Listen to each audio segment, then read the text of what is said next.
Mga Karos, good morning po. Kamusta po tayong lahat? Ito, welcome back po muli dito sa aming channel. Araw po ng Martes ngayon. So, project update tayo dito sa mga ongoing project natin sa Phase 5 at saka dito sa Phase 3. Meron din po tayo sa Phase 4. Bali yung vlog natin ngayon, ipapasilip ko sa inyo yung ikinabit na French type wall mirror dito po sa ating second project, tsaka yung pagkukompleto po ng WPC. So, check natin kung sakto na or magkukulang pa para dito sa additional bar counter finishing carpentry na pinagawa po ni client. Ito mga Karos, samahan niyo po muli kami ngayong araw po ng Martes. Enjoy watching po. Tara! Yan, dito tayo sa Angelic. Malapit na po matapos to. Bali may 2 to 3 days na lang po yung schedule namin po rito para sa mga final paint retouching at saka sa general cleaning. Yan, magpo-forward daw kay client owner ng video na madalas na ginagawa ko. Ang ginagawa ko lang naman po kasi nililibot ko po yung buong unit. Forward tayo ng video para po ano po natin sa kanya, may pakita na naikabit na po lahat ng mga pinapakabit niya po sa installation at kung may meron pa po bang nakaligtaan. Si client po kasi ginagawa namin itong bahay na to nang wala po siya rito. So bali tanging itong video lang tsaka yung messenger yung aming contact. Ayan. Dito nga po pala sa basin. Ayan na po. Ayan na. Tapos kahit pa paano na-i-adjust na po ito. Ito po kasi dikit na dikit dito na nakaraan. So bago na po ito. Tapos yung ginamit namin tiles dito, itong tiles dito sa hagdanan. Ayan. Yung basin niya gawa po sa glass. Papansin nyo, may pondo na tubig. Yan yung ginagawa namin para makita namin kung may leak problem ba o wala. Kasi ito yung kanyang handle. Pinatay pala namin yung tubig. Yan, ganda. Sa kortina, isa pa lang po ito. Napaka linis ng kortina, nakakatakot naman siya. Yan. Good morning, Adonis. Good morning. Yan. So, waterproofing. Samantalayin natin yung panahon. Yan, makikita nyo na. Yan. Oh, yeah. Dami talagang dahon kagad. Panigurado si Bilog dito. Naglilinis. Yeah. Log, good morning, Log. Good morning. Yan na. Nagwawali si Bilog. Bali, final coat na po ito. Dalawang mano yung gagawin namin. Waterproofing. Ay, waterproofing po. Para sigurado. Itong bahay na to, nung naumpisa namin, marami rin pong problema sa tagas. Leak problem. Yan, unti-unti lang po namin talagang inaayos. Yung salamin nga po pala rito, napalitan na rin. Ito nga po pala may biyak. Yan. Kahalo lang si Adonis na ng pang flexiban. So sa ilaw, kompleto naman na. Ayan, kompleto na. Linis na lang talaga. Medyo makalat pa. Magpupulaw tayo ng gamit. Yan, dito meron na. Tapos sa taas, yung CCTV. Yan, naikabit na rin. Yan, may CCTV camera tayo dyan. Pinturado na. Then may outlet pa tayo dyan. Yan, ikakabit po din natin. Tapos ito nga po pala sa terminal. Yan, terminal po to ng internet. So ito nga po pala, pagdating dito, meron po siyang tubo papunta dyan. Kaya iniiwasan natin mag-bracket po ng ano dyan, ng kahit na anong materials na accessories. Baka tamaan natin. Pagdating dito sa dulo, yan ano na lang po to, naka clean out. Para kung sakaling magpagawa na siya ng extension, matatakpan na lang po yan para hindi nakikita. O kung magpapakabit siya na ganito pa rin po yung style ng bahay niya, open pa, so dito gagapang yung kable.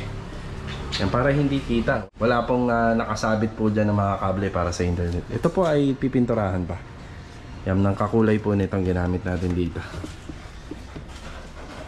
Yan, cabinet handle, kompleto na. Yan, kortina na lang sa kanila manggagaling. Paint retouching, ayos na. Yan, nakakabit na dito sa TNB. Yan, retouching na lang dito. Linis. Yan, kompleto naman tayo sa accessories. Yan, nakakabit lahat. Ilaw, shower. Yan. Pagdating dito, linis na lang. Yan, retouching. Yan, linis na lang po ito. Yan, pagdating sa second floor, naikabit naman po yung ilaw, pailaw natin dyan, sa mga aluminum.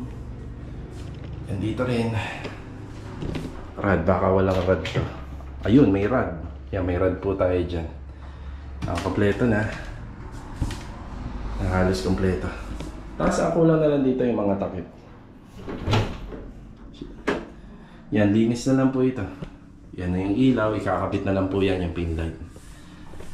Yan, halos kompleto na. Nakikabit na rin nga po pala yung handle dito sa drone.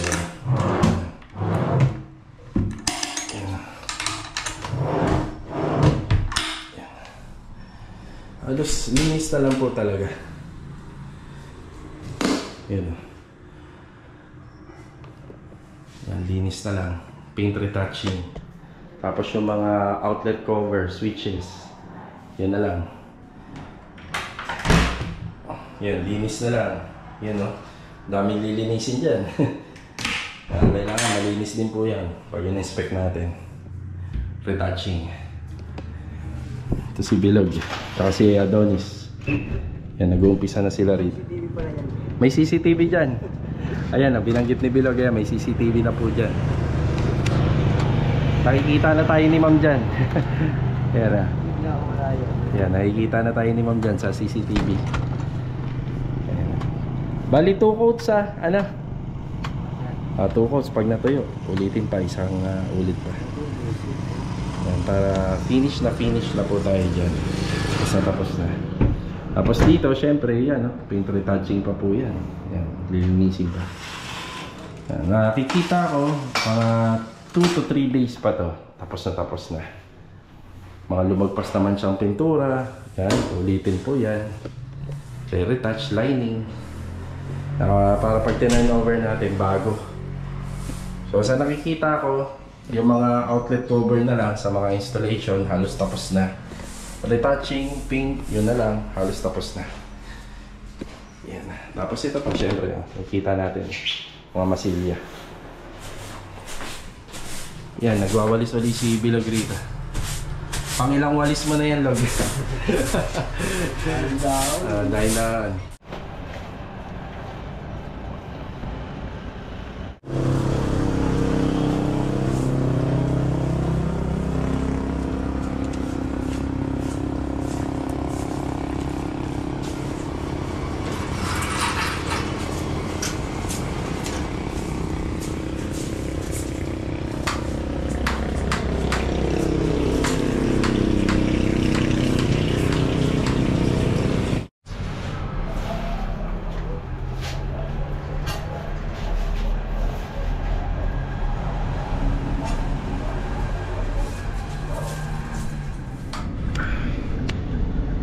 Bali ito mga karaw, sa break time muna tayo.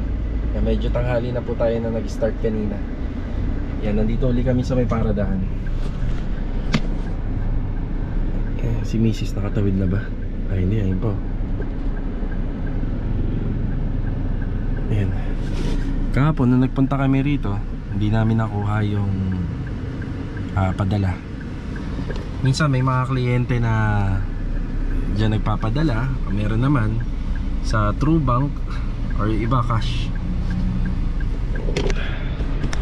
Okay, iwan muna natin si Mrs. Punta muna tayo rito sa may City Mini Home Depot. May kulang pa tayong 3 tiles para doon sa landing ng stairs dito sa project natin sa Phase 3, yung sa second project natin. So yung update natin doon mamaya, naikabit nga pala kahapon yung ano ron, yung wall mirror para sa may corner area. Yan, check natin. Pati yung mga additional wall fluted panel installation sa may mga bar counter. Yan, bili na tayo. Ay, ito, 3 piraso lang pare. Meron pa tayong tira nito na 3. Bali, 6 yung kailangan natin doon sa may landing area, paakyat ng stairs doon sa second floor. Okay na yan, pre? 3 lang. 510 bro. 510. Okay. May mga decostone na rin sila rito. Ito yung pinapahira ng solvent sealer para kumintab. Pwede rin emulsion. Yan. Kapag pinahira nyo yung ganitong klaseng tiles, yan, hindi na po pwedeng pahira niya kasi pag naarawan po yan, matatanggal lang po yung sealer na pinahid niya. So dito kakapit siya, basta lilinisin lang muna. Magkano ang per 1 meter nito? 1,050 per meter. 1 by 1. So 1 meter by 1 meter. So isang box. Ito magaganda na, kaya medyo mahal na. 1,350.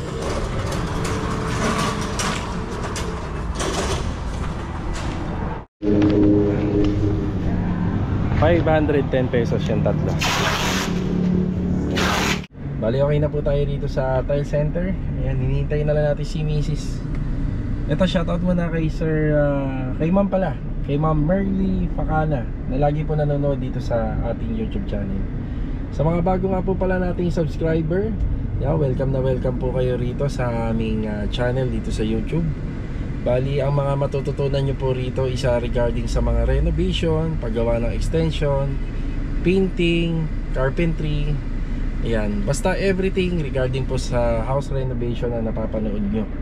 Pa row houses man, or townhouses, up and down unit, or may end lot corner.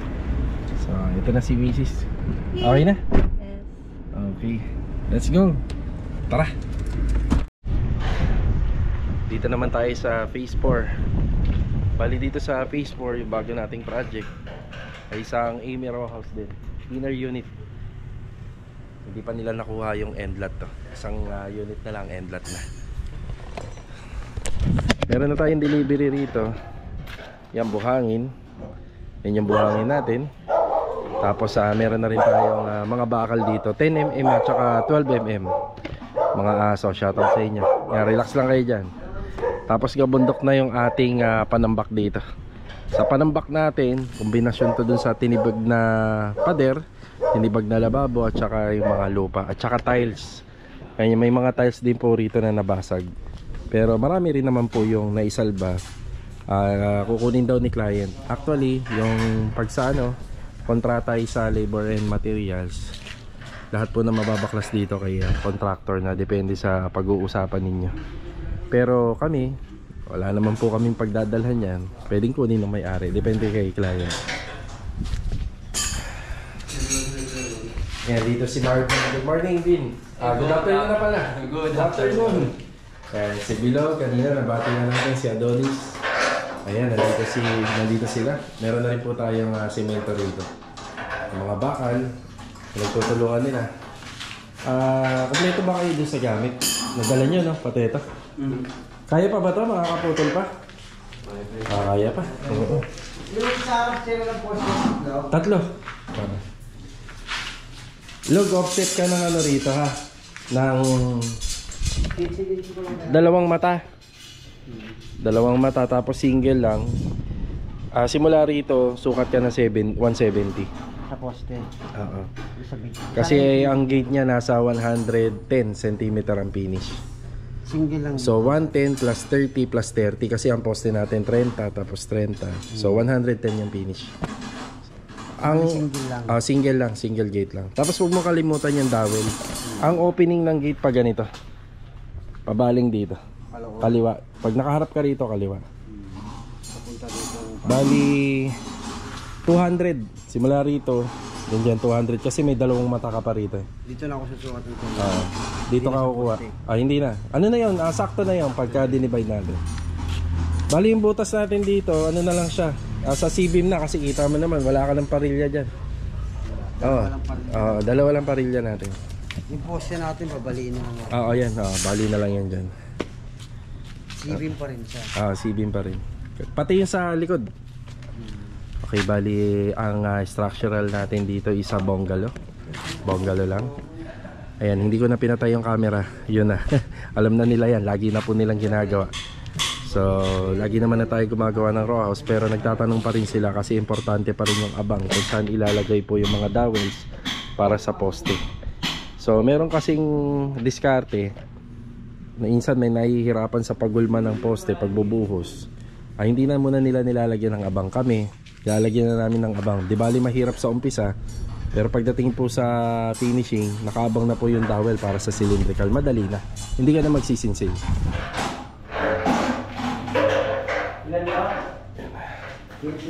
Yan, bali sa poste natin 12mm.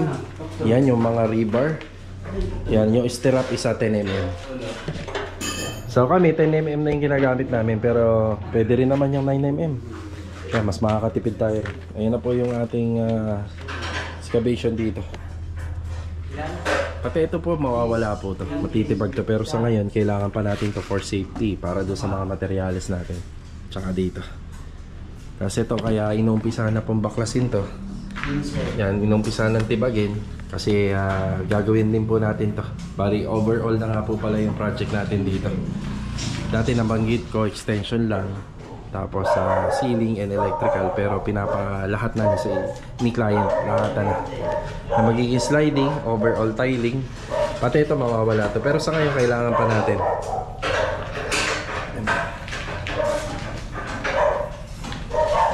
Screen door, tatanggalin na rin to dito, masisira lang to tsaka madudumihan dito. Kaya kapag nadala natin yung sasakyan, ililipat natin doon sa inuupahan nila client.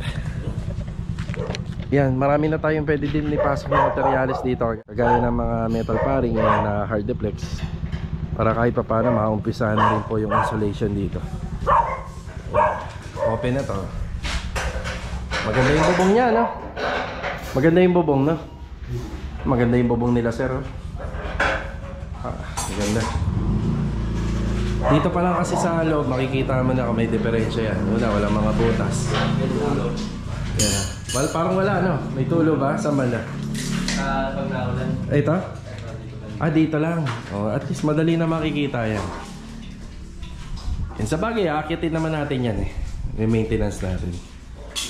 Tapos wala siyang kalawang. Oo, wala siyang masyadong kalawang.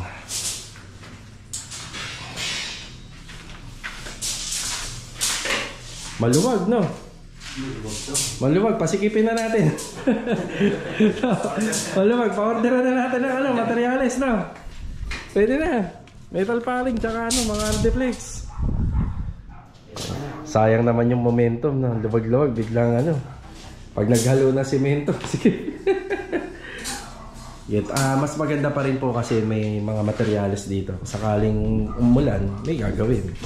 Pero kung sakali naman ganito yung weather, tapos masikip, sayang naman. Sige, timingan natin kung ano. Yan, sila muna yung tandem dito. Wala si Ricky, nagkasakit rin ng kaso. Yan, pero baka magpasok na rin po ako ng kahit metal paring and hard deflex dyan, para maiwas-iwasan po natin yung mahasel kapag kailangan nila ng materyales. Okay, tara. Sino ka dyan? Ito. Ako ito. Orange. Papunta naman tayo dito sa Phase 5. Oh, yeah. Grabe yung init to. Uminit talaga, init talaga. Init talaga. Umulan naman. Puro naman. Pag umulan, magtago ka na sa bahay.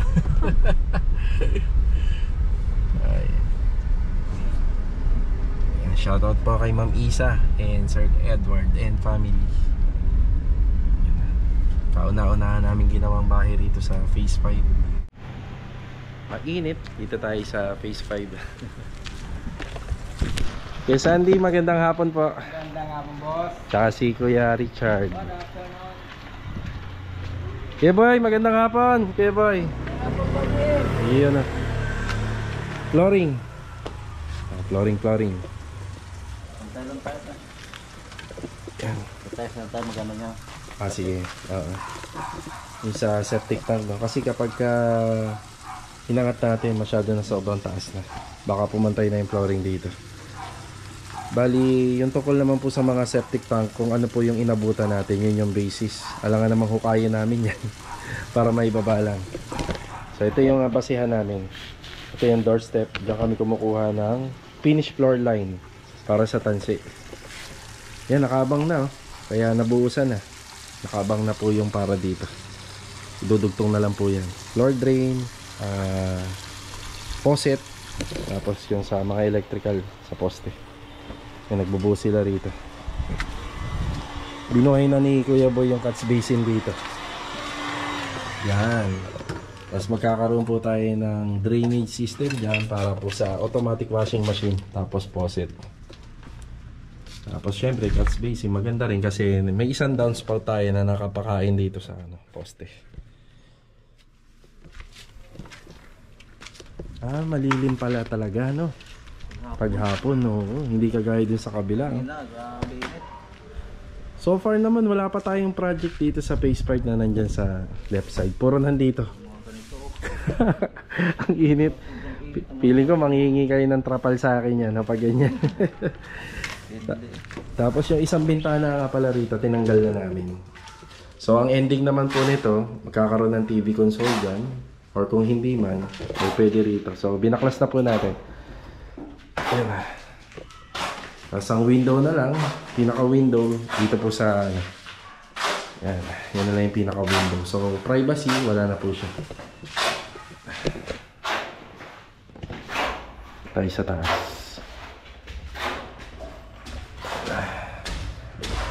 Naka waterproof na itong TNB. So ang laki nito is 120 by 160 cm. Yan, tapos yung bintana rito ay binalik na po nila. Yan, naka-asintada na po ito. So sa asintada namin sa mga window, kailangan may mga bakal yan. May bakal po yan sa loob. Water closet, floor drain, bidet, at saka faucet. So, wala na pong electrical dito kung hindi dito na lang po sa taas. Okay. You know? Ito nga pala kung itatanong nyo, gawa po ito sa buhos. Yan, buhos po ito. Pag nagpa-partition kami ng CR or ng CR or TNB, gawa po sa buhos. Tapos dyan din, yung gawa po sa buhos yan. Para talagang walang tatagos. Tapos bago po natin itong formahan, sininsil muna namin itong flooring. Yan, importante yan, sisinsil muna tayo. Para nakabaon po yung halo natin. Yan na. Tapos waterproofing na. After waterproofing, bukas, pwede na tayo mag-leak test. Punduhan na natin siya ng tubig. Yung slab, mamaya bago mag-uwi yan, nawiwisikan po uli ng tubig yan. Yan. Patutubigan uli. Mas maganda na bababad po siya sa tubig.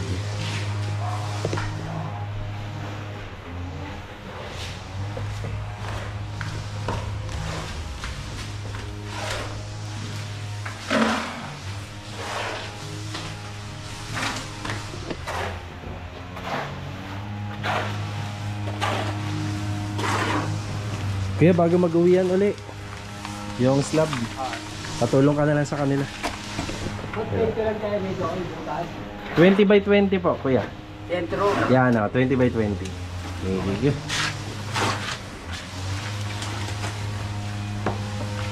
Final update tayo rito sa ating Angeli project, 64 square meter.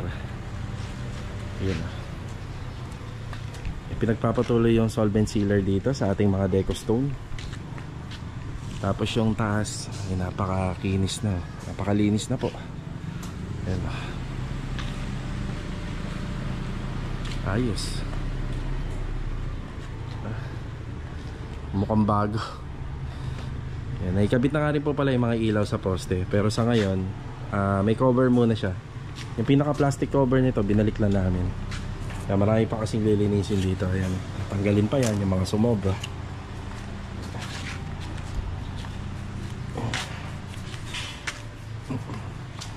May dumating na rin ang mga tubulars dito. Gagamitin po ito sa double deck doon sa second floor. Pero sa ngayon po kasi kailangan po namin gawin dito, pabilin muna namin ng mattress yung client. Or kahit ako na lang yung bibili ng mattress. Tapos yun ay magiging basehan po namin para mabuo po natin itong double deck. Dali dito yung polycarbonate, okay na rin. Ayan, may polycarbonate na siya. Ganda ng pagkakalagay.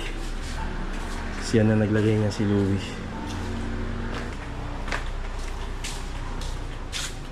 Ganda ng pagkakalagay ng polycarbonate. Ang linis. Oh. Pag nadoblehan Louie, no, mas lalong kikintab na. Ayan.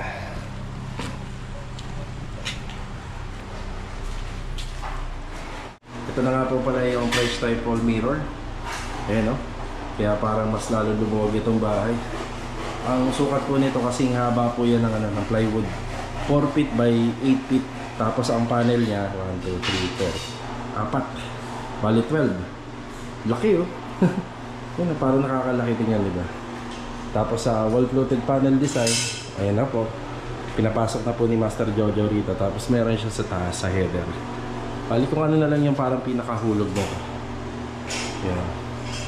Yun ang kapantay. Siyempre, pagka ganyan header na, gagamitan na ng wall clip para matibay yung pagkakabit.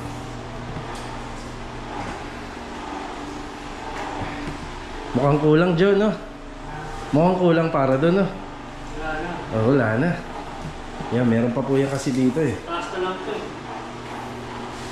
Sige, pag ano, bilangin mo. Pagka pinadeliver, anin ko na lang. Paputol ko na. Kulang na lang 2 piraso. Tsaka rito, okay na rin.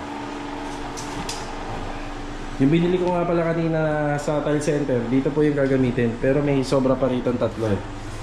Yan, 6 yung mga gamit dito. Ganda. Sa natin ilaw. Oh. Luwag oh. Lakas makaluwag nito. Ayun yung sikreto kung bakit minsan yung maliit na space parang lumalaki dahil sa mga wall mirror. Sila Master Batang din po ito. Sila rin po yung nagkabit na to. Ganda. Lalo na kapag natapos na.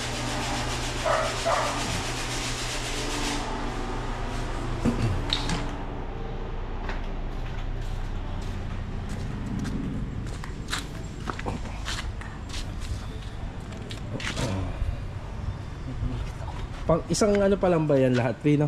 Isa pa lang lahat, no? Oo. Pag nadoble yan, lalong kikinis. Tsaka lalong kikintab.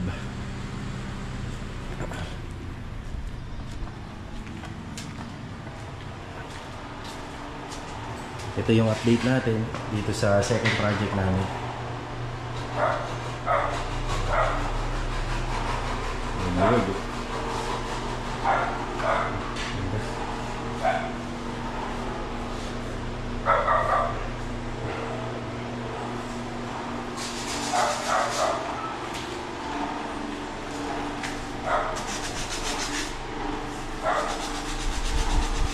Kompleto na yun, Jo, sa taas.